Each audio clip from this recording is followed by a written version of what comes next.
When I was first interested in Kilimanjaro, when I heard the children of Crossfire were going to climb it, and I thought, I've always loved travel and I've always loved traveling in Africa. I've been going to Africa since I was 19 years old. Kilimanjaro, I always thought was a good challenge. Do you know, I was actually sitting writing a bucket list. So I was sitting there and going through things to do. And the first one was Kilimanjaro. I was watching it on YouTube. It pinged on my Facebook that Children in Crossfire are looking for people to take on a charity challenge. So I just looked at the advertisement and I looked at the TV and went, I'm supposed to do this. When I thought about it, I thought, sure, when am I ever going to get the opportunity to climb the second highest mountain in the world or whatever, the highest freestanding mountain in the world, I should have said, when am I ever going to get that opportunity again? And I just thought then, right, let's go for it. And I can raise some money in the meantime for the charity. I've done previous work with Children in Crossfire, so I would have done a memory walk in memory of my son, who would have been 18 the previous year, and the money was going to Tanzania. And then Richard had been chatting to me and I said I would love to go out and visit the projects. And he said jokingly, well, you can go out and visit the projects, but there's a small matter that you have to climb Kilimanjaro. So that's probably how I first, would have got involved. I was making sausage baps. And I swear to God, I had just standing at the hot pit making sausage baps and looking and thinking, this is my life. Look at the adventure I could go on, and I could literally it would be such an adventure, And I turned around to the people that were in the shop and I went, you know what, I'm going to climb Kilimanjaro. I'm a big thing about dates, so unfortunately I've had some tragedy in my life, and then I was coming up to a milestone birthday. I was going to be celebrating my 50th birthday on the 1st of March 2025, and then when I found out the dates for Kilimanjaro, it would be coming back the day before I turned 50.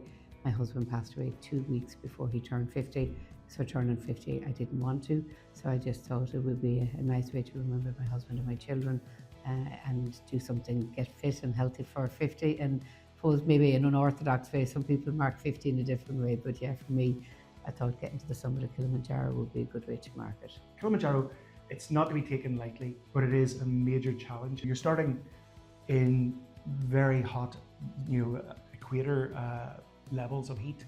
You're climbing through into temperate zones, into colder zones, right up to, on the apex, you've got the glacier. There's actually permanent snow and ice on the top of Kilimanjaro. So you have to be prepared to sleep out in that, as well as be prepared for the heat and the sweat that you would expect in an African country. I had so many supporters and so many people who were so good and coming into the wee shop that I work in Bishop Street and giving money. The fear that I would let them down. I was afraid to let anybody down, and I promised everybody I would get to the top of that mountain, and I swore to them that I would do it, and then the fear of, well, what if I don't? So the big fear was, what if I don't get to the top? I've all these people that have sponsored me, that have supported me, and if I don't get to the top, there was genuine fear. And again, what I kept thinking was, I'll get as far as I'm meant to get. I had a wee thing in my pocket which it gave me the drive to get to the top. I looked at it every day, and what it was a sticker with my kids' names on it. Saul, Joel, Mia and Molly. And I just said, I have to get that to the top. I have to stick that, the sign at the top. And that's what gave me my drive every day. The team, we were 18 strangers, and within a few days we became like a family. We knew we had to depend on each other, and we did. Everybody was fantastic. They were really, really good, and brought something, and really we formed such a fantastic family unit. It was amazing. Nobody knew anybody. Everybody's bags went missing. Do you know what? I think that was supposed to happen, because we had a free night.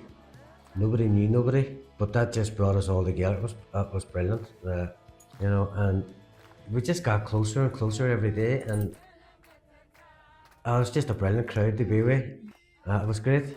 We all just gelled. We were like one big family, just.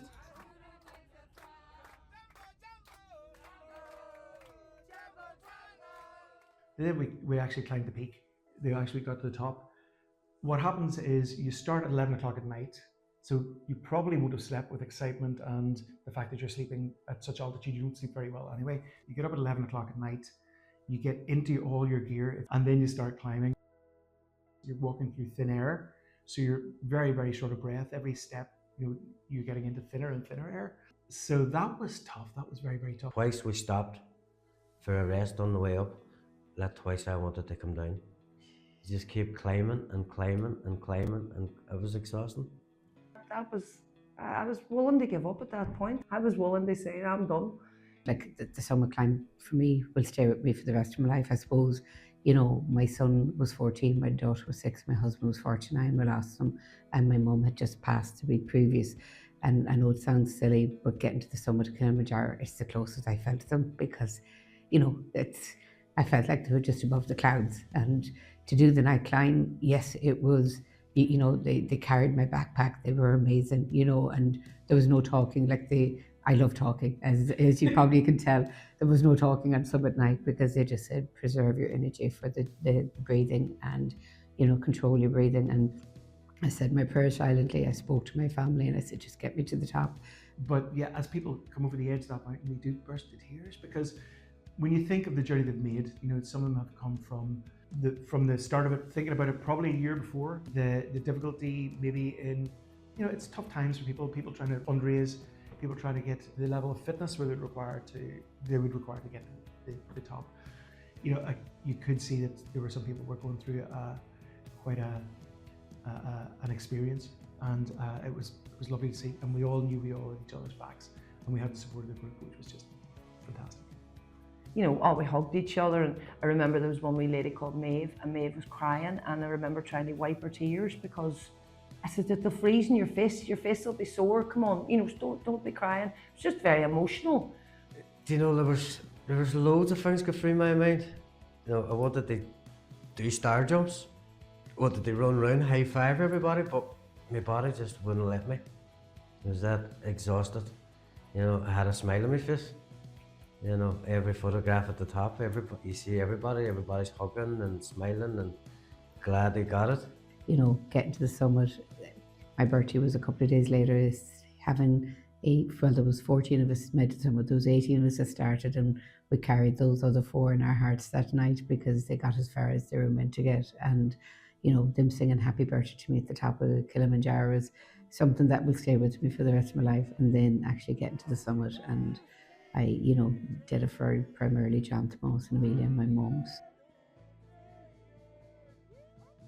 When we came off the mountain and we went to see some of the projects, you know, what I loved seeing was people's first reaction who hadn't seen anything like this before.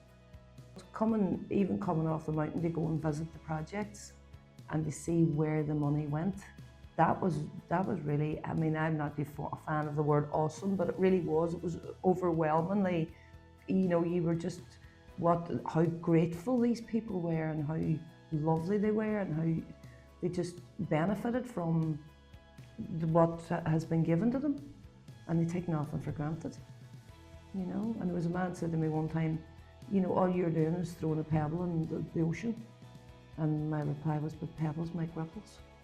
I've seen the work now that they've done now firsthand. The work they do is brilliant. You know, we've seen some photographs when we were over there from what schools look like, and one of them was the school that we were at, and from the photograph to what we were walking around and seeing, it's totally different. You know, there was barely a roof on the school. You know, and the kids are really happy. So the kids are really happy. I'm in awe of everything that children in Crossfire do. You know, that every child should reach the potential, knowing that we were going to go to Dodoma and visit the schools, and to see the welcome they put on for us, and to see those lovely little kids that have nothing, but that were so happy. And, you know, my Swahili is very little, their English is very little, but sitting on the ground playing with children was beautiful. And then the day centres, and to see the amazing work that children in Crossfire do. You know, I would have done 10 Kilimanjaros again, you know, just so that I could see the projects, and that putting ourselves through the challenge of 7 days in the mountain is so worth it. Challenging, joyful. We just had such fun. Inspirational, I mean, it really was. Magical, memorable, and inspirational. Brilliant. Testing, a really tough thing to do. Amazingly life-changing. One team, one dream, to the top, don't stop. To the top! To the top! To the top! To the top!